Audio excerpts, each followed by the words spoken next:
Day 2 in Vegas. And today's our first Wsop event. We are waiting at the Win for a Uber, which will take us to Paris Horseshoe, where we'll go through the whole registration process. You just have to do this all once and then everything's very easy on the app. You just use Wsop live app to register, but first you've got to go there and just register once in person, confirm your identity. We are going to play the 5K 8 max, possibly one of the tougher fields of the whole series for us. But yeah, I'm excited. Yesterday we had a decent run. I feel like we played pretty well. My exit hand might be a mistake in hindsight. I spoke to a few guys and it might be slightly too aggressive. I don't really have to lead this flop because truthfully there aren't that many bad turns for my hand. And when I don't lead the flop and don't inflate the pot so much, it's kind of, we get to a position where we might not lose it all in the hand. We could still, but we might not. Also, when you bet 50% pot on the turn and get called, there must be some sort of alarm bells ringing as to what the guy has. And yes, sometimes he just has the ace-high flush draw, but in those cases he can't call the river, so maybe the river sizing is also not correct.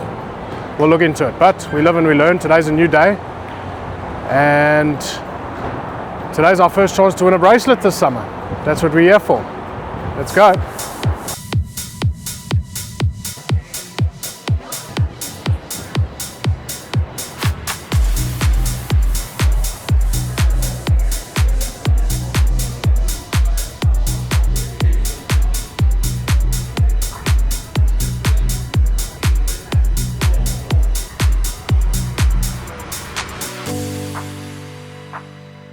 So it's the first break of the 5K. We didn't get off to a great start. We didn't get off to a start we wanted at all. I have one guy on my table who's 3-betting relentlessly. He 3-bet every single hand I've opened. Actually, in all honesty, he's 3-bet pretty much every single hand of the table. Blinds are still 100, 200, 200, and I opened to 600 under the gun with ace-king of clubs off my 50,000 stack. This relentless warrior 3-bets us to 2,000 from the button, and when it gets back to me, I 4-bet to 6,500 and he calls. The flop is 10-3-3, 1 club, 1 diamond and 1 spade. This isn't exactly ideal, but it's okay.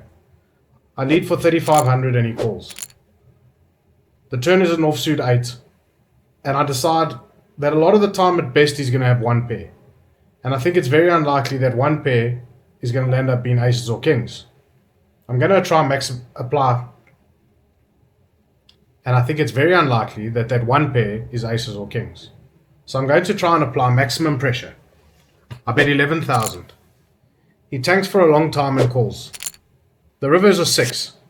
And now with 42,000 in the pot, I bet 16,500 on the river. I choose this size because it's the same size I would bet when I had aces, kings or queens. And it puts a lot of his 1 pair hands in a difficult position. Long story short, he calls. He has queens. And we're down to 15,000 chips early in this tournament. Now we have to make a fight back.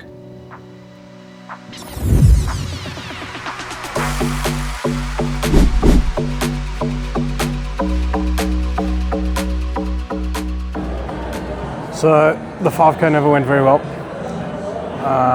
We never really got going. Our highest stack was 56,500 from a 50,000 starting stacks. Nothing special. In the middle of the 6th level, we eventually busted with ace-king versus pocket 10s on ace-queen 10, but it was all in pre regardless. Anyway, as you can see, we're back in the Win. The same tournament we played yesterday has its last flight. We have max late reg for it. The reason we rushed over here so fast is there's going to be around a $200,000 overlay in this tournament. So blinds are going to be 1,000, 1,500. We start with 40,000, max late reg. Let's spin it up and try get some of that overlay money. So that's a wrap for the day. We never got it going in this turbo. We basically blinded down till 12 big blinds, got it in with ace-8, got called by ace-jack, flop to 8 and he river to jack. And that's all she wrote for today. That's day 2 finished. Tomorrow, I'm not sure what we'll be playing. I think we're going to play the one-day Mystery Bounty 1100 tournament at the Aria. But I'm not entirely sure. You'll hear from me in the morning. For now, we get some rest and go again tomorrow. Andiamo.